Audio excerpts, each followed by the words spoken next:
Ignition sequence starts. 6, 5, 4, 3, 2, 1, 0. Liftoff. We have a liftoff.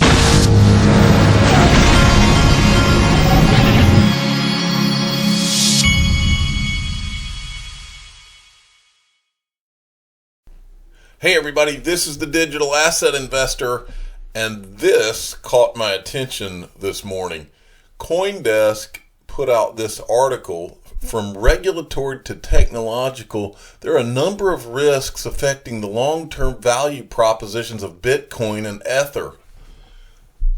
I don't know why they're doing it, but all of a sudden they're telling you what I've been saying all along. Proof of work does not work. I said it here, proof of work does not work. They've known all along. This was one of the first times I've seen an admission. Makes you wonder. Now, this is from CoinDesk, okay? Watch out for these risks before investing in Bitcoin or Ether. Almost like somebody's covering their behind is what this feels like to me. The regulatory risks. Remember, I keep telling you, Janet Yellen and Christine Lagarde, all these powerful people have hinted at... Christine Lagarde even said that they needed to regulate Bitcoin on a global scale, and then technologically, and I've hit all of this. They're talking about the risk of the fact that Ethereum is going to convert to 2.0, which is proof of stake, because they know proof of work doesn't work, and all of the complications that can come with that transition. But down here, and I highlighted this in a tweet, they talk about the problems of a potential 51% attack. In addition to protocol upgrades, there's a different type of technological risk that exists for both the Bitcoin and Ethereum systems because they rely on the activity of mining for network security.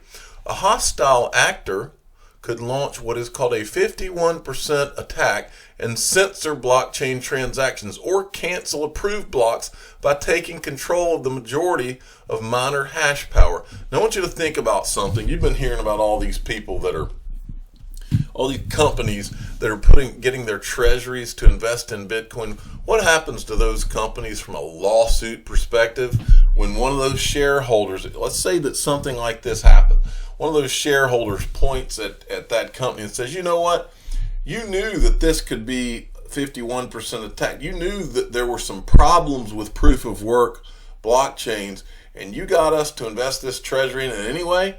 See, these types of things, as well as shareholder activism regarding the climate and how Bitcoin and these proof of work things are going to hurt the environment, keeps doing that. There are all kinds of risks associated with this.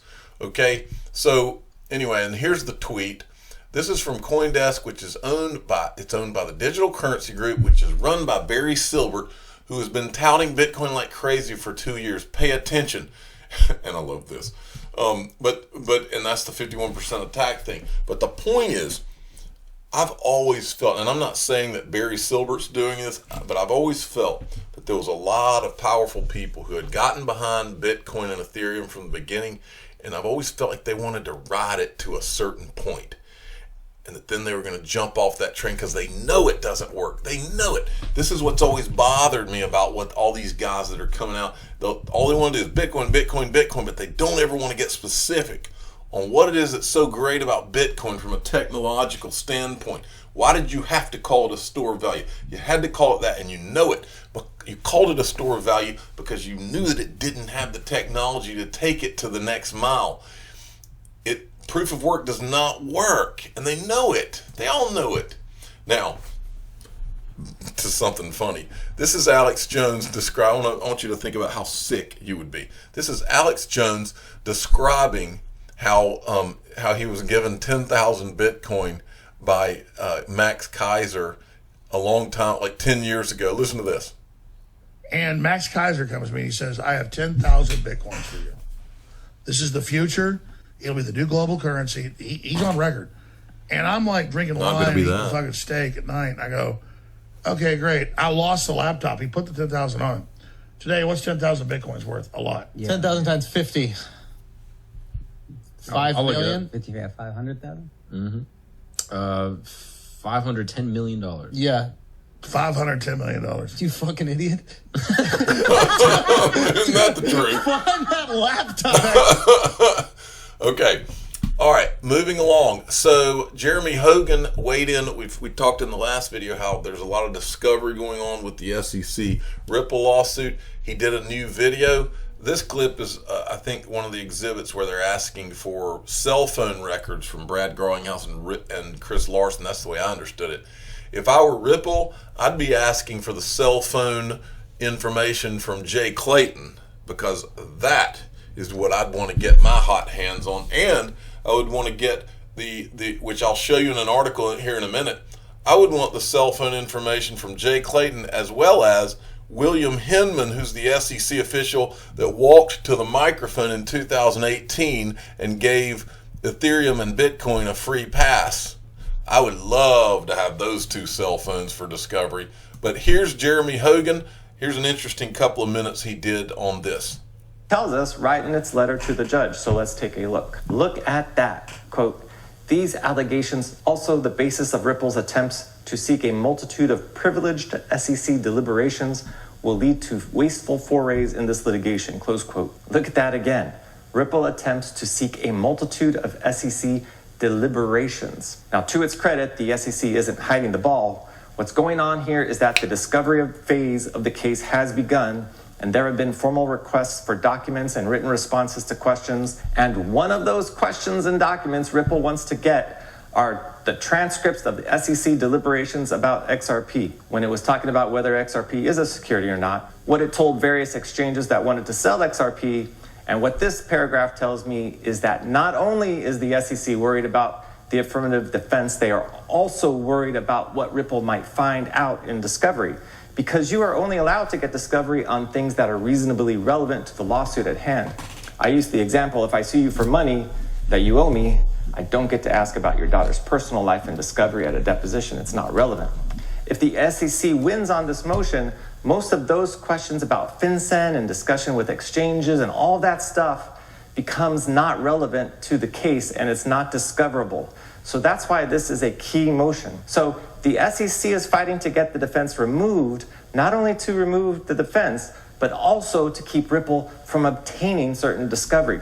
Ladies and gentlemen, this is the beginning of a discovery battle, and apparently it is the SEC who might have some skeletons in its closet. And in order for Ripple to find out what they are going to have to get past this motion. But remember, this motion is not about whether the defense is proper or about wasteful forays. This motion is all about what documents the SEC has to provide Ripple and what questions an SEC rep has to answer under oath. So we aren't privy to what those questions are because they aren't filed in court. But okay, so as usual, Jeremy Hogan is hitting grand slams. He does a great job. XRP Bart sent me this. This was from Stuart Alderati, Ripple's general counsel, yesterday, I believe. Not only is the future of the U.S. crypto industry at stake, but the arrogance of unrestrained regulators making policy through enforcement is on trial as well. This is a Forbes article written by Rosalind Layton, who completely knocked it out of the park. In fact, she didn't just knock it out of the park. It was a grand slam by the New York Yankees in the World Series with three. Sorry, I said that all wrong. Let's do that again. Rosalind Layton hit a grand slam in the World Series. The New York Yankees are batting. It's the bottom of the ninth. They are losing by 1. There is a runner on third. It's a full count. There's 2 outs, and they hit a home run. That's what Rosalind Layton just did. And I should have used Grand Slam as an example. I just kind of screwed that all up. But anyway, she did an excellent article. This is an excellent article. You need to read every word, but I'm going to read you this part because I like this. I believe that all the bodies are buried having to do with that Ethereum Bitcoin free pass. And this paragraph addresses that. On March 8th, the SEC seemed to panic. It fired off a letter to the New York judge demanding she strike the fair notice defense from the Ripple case altogether, calling it improper and spurious, and seeking an immediate hearing to decide on it. If the judge disagrees, one can only wonder what is lurking in the internal SEC communications about that Ripple might find from the Freedom of Information Act request and other discovery measures. What internal work went into the 2018 announcement by then Director of Corporate Finance William Hinman that Ethereum is not a security given its similarities to XRP? Which crypto exchanges asked for clear guidance from the SEC on XRP's legal status before listing the token? And what were the agency's internal discussions and responses? How many opportunities was the SEC given since 2013 to give Ripple and XRP holders fair notice about XRP's status? And what went into every decision to let those opportunities pass? This right here is where all the smoke and hence fire is, folks, right here. That right there, if I'm a Ripple attorney, and I'm not an attorney, but if I was one, all guns would be pointed at that issue right there. Because we all know that Ethereum had an ICO. I've shown you the video. I mean, not only did they have an ICO, the freaking founder, Vitalik Buterin, went to the microphone and said he was having a fundraiser. Are you kidding me? They're going after Ripple, and they know this. They know this. They can rationalize this any way they want, but it smells like dead fish at a fish market. It's awful, and they know it, and you can smell it. So that's all on that. As Forrest Gump said, that's all I've got to say about that. Okay. In fact, I've been accused of sounding like Forrest Gump on here before because of my southern accent, and anybody that's not from the South thinks I talk too slow and all that stuff. Okay. Bank XRP, the Token Taxonomy Act, has been reintroduced in the U.S. for the third time in an attempt to provide a clear legal standing for cryptocurrencies. Trying to get Congress on board here. Now, I keep going back to the Ripple private ledgers for central banks because this has got me majorly intrigued. You can call them private ledgers, you can call them walled gardens. David Schwartz said, what was fascinating is the tweet where David Schwartz says, listen, where does XRP come in? In so many words, I'm paraphrasing, so many words. You have a walled garden, you push a button, you lower the wall, and what bridges it? XRP, right? XRP, the bridge.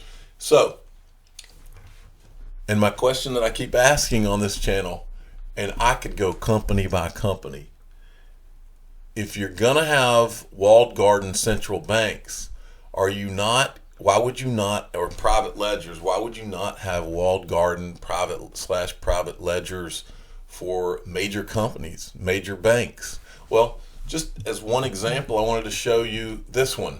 This is just to show you a few ties, a potential. This is purely what I think is a potential walled garden, potential private ledger that could be building something off of the XRP ledger. Sagar Sarbite, he was Ripple full-time. He was the director of APAC. We've followed him for the last few years. He left, and where does he go? Head of Financial Services Public Policy APAC for Amazon Web Services. Then we have this person whose name I can't even pronounce. He's in engineering at Ripple. Where was he before that? Vice President Delivery Experience, Amazon. Before that, Microsoft. Before that, Director of Software Development, Consumer Experience. Then you got this one, Brendan Berry. He's at product management lead at Ripple. Where was he for 5 years? Senior project manager technical at Amazon, category manager Amazon. Then we got this one, Chris Lynn, software engineer. He was a software development engineer intern at Amazon. Then you got this, and this is pretty interesting because this is a compilation of video. Roses on the Moon had put this out. Watch this. These are all guys from Ripple. Amazon has to figure out how to disperse funds to vendors in 185 countries. Amazon only does disbursements in 19 currencies. How does he know all this? Which in and of itself is a huge effort for them. That means tons of integrations into different banks. That means employing literally hundreds of people within Amazon to work on payments. That's true. We've talked to people in Uber. We've talked to people in Airbnb. These are not payments companies. New companies like Amazon and Uber need a seamless global experience. They don't want to integrate with a new API or 3 different mobile payment companies in every country that they want to communicate with. They need fast payments. Is that we did a lot of research in terms of what was broken with the financial system and the payment system, and we went out and visited with Uber and Airbnb and Google and the others, and what I the realize others. is that these firms, we think of them as tech firms, but a large part of what they do and the value they provide are payment. Amazon, for example, has 206 different payment connections to facilitate merchant payouts for their platform.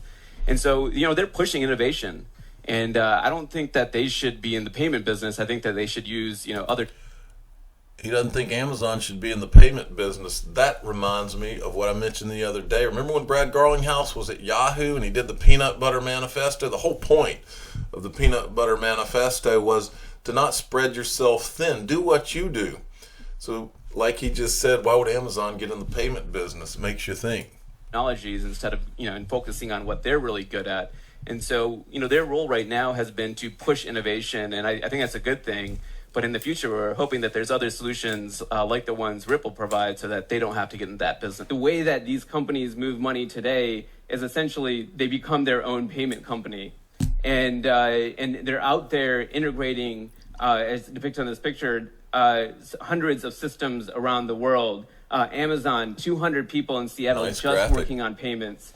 Uber, again, hundreds of people working on payments. And, our vision is, well, why don't you focus on transportation or connecting hosts and guests and integrate a standard API that allow you to access the world in terms of cross-border payments.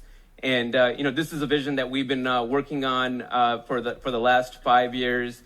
We want to bring this together in the next year to enable corporates to move money across our ecosystem. Is that Charles Hoskinson there? It looks like him. But my overall question is this, and I keep saying it. If private ledgers, walled gardens created on the XRP ledger are good enough for central banks around the world, are they also good enough for Amazon or Facebook or Diem or PayPal?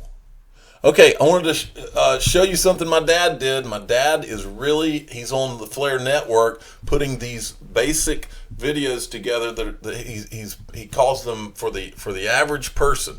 He's trying to, because Flare is very complicated, and he's trying to break it down in a simple way for people like himself and me and you, so that we can understand how, in this case, 3 ways to make money on the Flare network. Pretty simple, right? Listen to a little bit of it. And by the way, go give him a subscribe, CFTT TV. You can subscribe here. 3 basic ways that the Flare network can make you more money on your participating digital currency, whether it be XRP, Stellar, Dogecoin, or Litecoin. Number 1, you can loan your Spark tokens to earn money.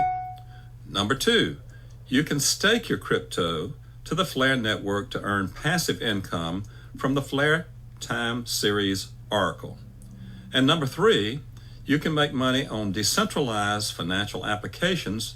Currently, there are 6 DeFi apps on the Flare network. Look how cool his graphics are. I cannot even keep up with my father with graphics. Look at this. Now, he was trying to tell me to get this computer program he had, and believe it or not, I'm the guy who's a little stuck in his ways recording my screen. And so I'm giving you no graphics, and my dad is like knocking it out of the park with his graphics. Another baseball reference. All right, I'll finish up here. Unstoppable Domains, they're still in their March Madness where they're selling these premium domains. I've got a link to this at the top of my description. They sold hotels.crypto for $100,000. They sold boat.crypto for $9,998. You can see where some of these are going for some crazy amounts of money. Travels.crypto. But a lot of these will look, travelagent.crypto is still available. That's got to be a good one, $5,000. Pretty cool. Anyway, this is at the top of the description. I'm the digital asset investor. I'm not an investment advisor. This is for entertainment purposes only. Please subscribe, hit the like button, and tell your friends and family that my dad, the official father of the Digital Asset Investor channel, has 3 ways to earn money with the Flare.